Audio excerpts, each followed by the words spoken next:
is mainly driven by hydropower generation. We stand at 3,777 megawatts for the country, and and our country's demand is currently we are running at 2,800 megawatts. Okay. And indeed, in the same sector that we also import petroleum products, but this is private player driven in the sector.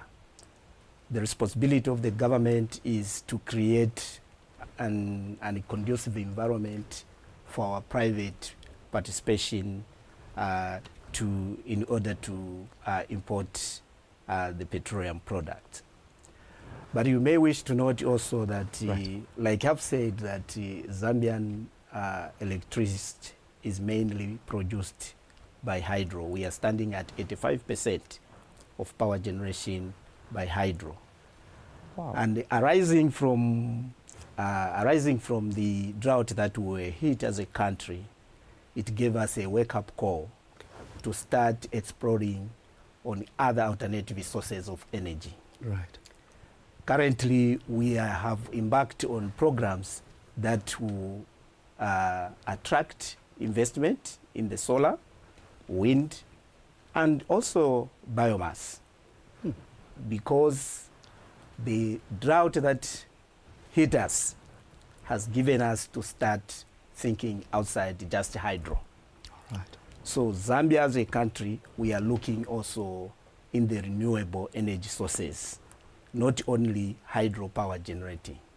So this is where we stand, and we feel we must continue investing in the renewable energy sources. Right. And also, it has to be noted that Zambia also decided to go into reforms that will open up the players, because before we changed our reforms, it was more kind of monopoly driven by state utility, Right. which is normally, you wish to know, that is ZESCO. Yes. So now, because of these reforms that we have put in place, such as open access, it has opened the market for players, private players, to come on board, to start investing into energy sector. So that is where we stand as a country. I like that. I really like that a lot, and which now, you know, when you speak of reforms and the like, it brings me to getting to understand the proposal, the conferment on the proposal that was established between ourselves, being Botswana and Zambia, in terms of the interconnection project. I'll put it like that. Perhaps if we just allow for us, from your expertise and understanding, put into context interconnection project. What's that all about? Look, just from the summit or the conference that we are having, Sustainable Energy Week, we are looking at ourselves as a bloc, that is SADC. And we are saying that there have been challenges that have been identified in our region, which makes our energy sectors from different or respective countries needs to be attended to. Now, how do we address these challenges? We have said we need, first of all, to look at our policies. What are the policies talking about in our region? Are they speaking to each other? Are we having, you know, the regional goal that addresses the challenges that we are facing in the energy sector? Today, we are saying that we have the Southern African power pool. But how are we running it as a region? So this gives us, you know, a position that as countries in the SADC region, it's high time we started addressing the challenges that are facing energy sector in our region together. And this is where now we come up with these interconnectors to each other with the goal of addressing the challenges that we are facing in the energy sector. Right. So this is basically interlocking of power, such as it's running within that particular block, as a way of actually addressing, like you said. Earlier you made mention of solar and wind as a direction with taking in terms of diversification of energy as a source. Now, with this interconnection happening, how will that perhaps say, help in the facilitation of solar and or energy exploration? Yes.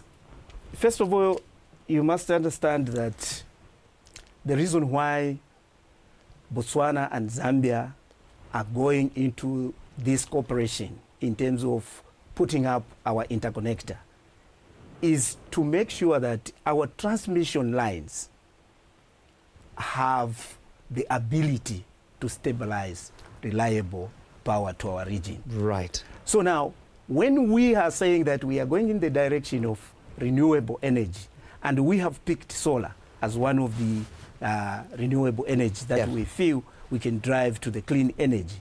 Also, we have picked wind energy. This becomes now the tool whereby when we are generating in the areas where we are generating this power, we are able to transmit this power to the demand areas that it requires. Now, for us to achieve this, what is that is required? We need to have transmission lines. Yes. We need to have the support of the infrastructure that sees the distribution of this power we are talking about. So energy, wind, solar and wind energy, as we are trying to integrate them into the energy sector. Yes. We require to have these infrastructures in place. Right. Which will drive the bigger agenda of stability and reliable power for the region. And I could take that as a benefit, if I may. What other benefits are they when we speak of interconnection projects such as the one that Botswana and Zambia are getting into? There are so many opportunities that comes with these interconnectors. Yes. First of all, when we stabilize the power, together, not only just Botswana and Zambia, when we stabilize power in our region, that gives us a position of expansion. Right. It gives us position of expansion. This is where now we are saying that when we have got the stable power and the reliable power, which is being transmitted by these interconnectors, right, we are able to address our economic growth. The economic growth is no way we can achieve it without having the reliable and stable power. Yes. Also, it creates an opportunity for us to start addressing issues of how do we address and provide affordable power to our communities, more especially our rural areas. So, to me, I see this project as a pivotal project that will add value to our economies, because we can't start talking about industrialization without reliable power. We can't talk about economic growth without sufficient, reliable, affordable power. So the interconnector that we are going to put in place is designed in the sense of supporting our economic activities of our region. Right. And, oftentimes when projects of this magnitude are discussed, I tend to avoid having to ask this question, but I have to ask it anyway, because it's always important to be prepared. Let's talk about hurdles. What are the biggest hurdles standing in the way of completing the ambitious Interconnector project? And how is Zambia prepared to tackle them head on to ensure success? of course, this project we are talking about is not a small project. Yes. Normally, when we are talking about bigger projects, project of massive infrastructure, you expect challenges to be faced. Right. And of course, we have said, remember I started by saying that we needed to look at our policies and see how we can harmonize them. Policies speaks to some of these hurdles we are talking about. Right. Now, the greatest hurdles that our developing countries have faced, number one, it has been how to secure financial support, to secure finances to support the projects. That has been a very, very serious hurdle for development of energy infrastructure. Right. Number two, regulatory processes. Right. So projects like this one, sometimes we go into a difficult on how to navigate through regulatory processes. Very, very important that we have to understand. Also, in coming up with this kind of project, we don't have to forget about the environment, how to manage the environment, and also some social impact that comes with these kind of projects. And these are the hurdles. But do we need to give up? The answer is, the reason why we are in this leadership is to find solution to some of these problems that we have. First of all, as a region, we have said, that's why I have said that policies. Yes. First of all, we need also to start understanding that the resources that we have at hand must be utilized prudently. Right. Secondly, we need to tell ourselves that it is high time we started closely working with the international financial institutions. It's also very important. We need to have that, rapport or the understanding with the financial institutions, because we have been facing, challenges in terms of financial closures, especially when it comes with the private-driven projects. Like we are saying that we need to support our private players.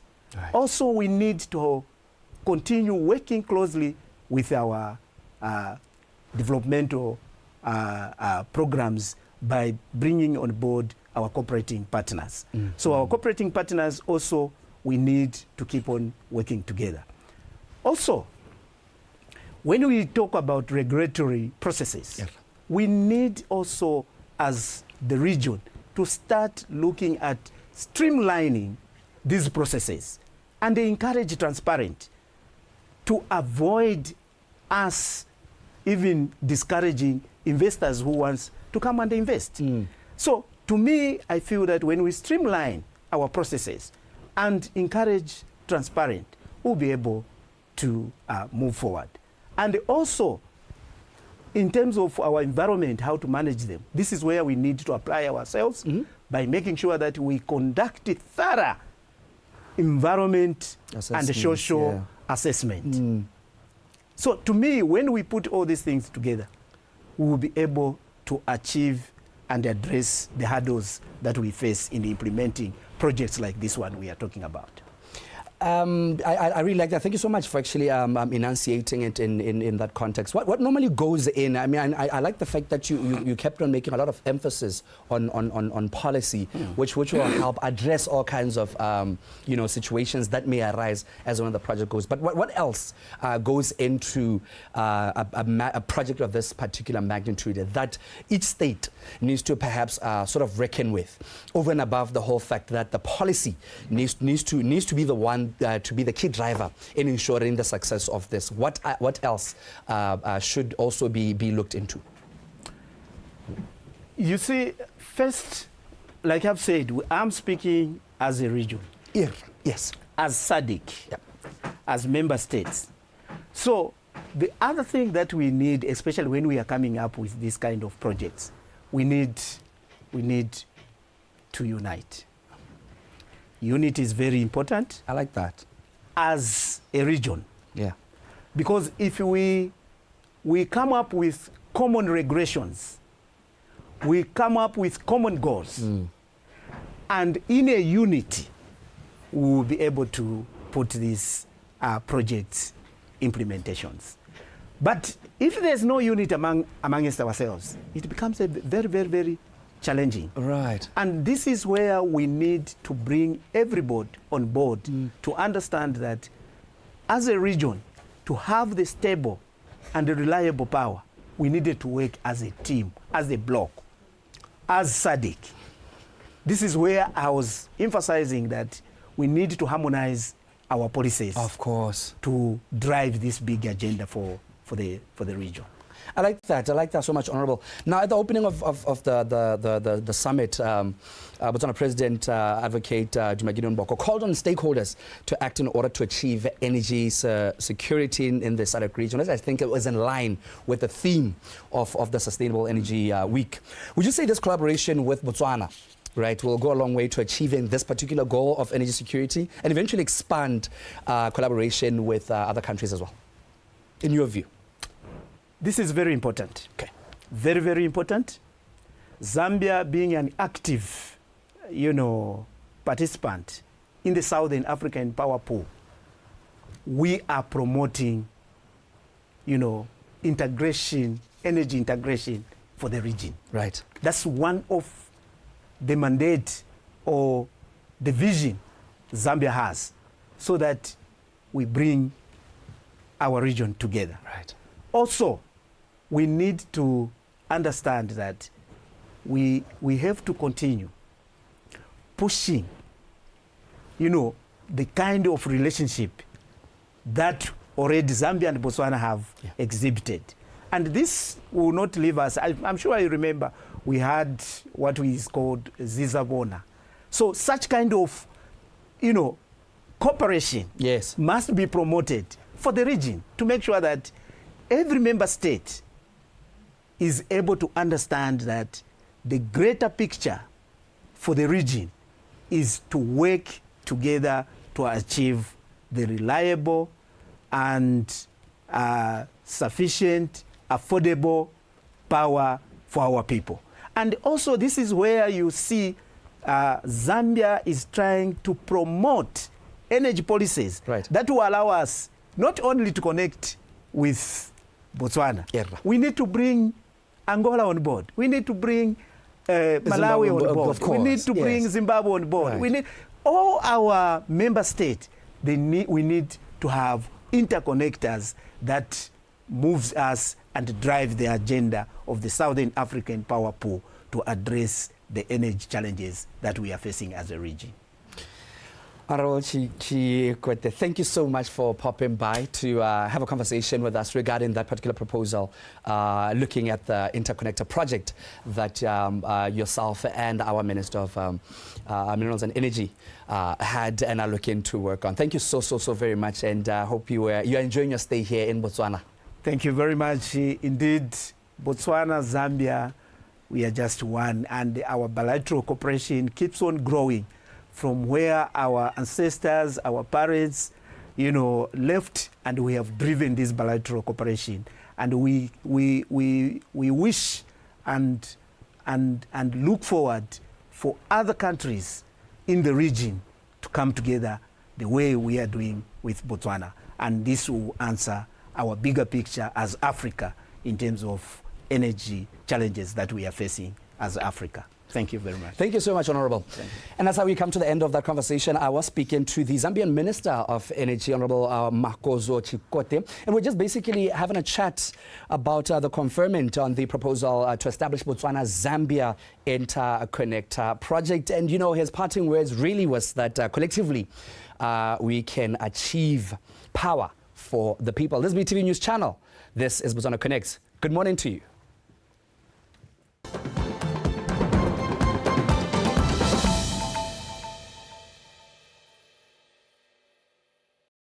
First of all, our project is fully funded by the Austrian Development Agency. So we bring people in to come in for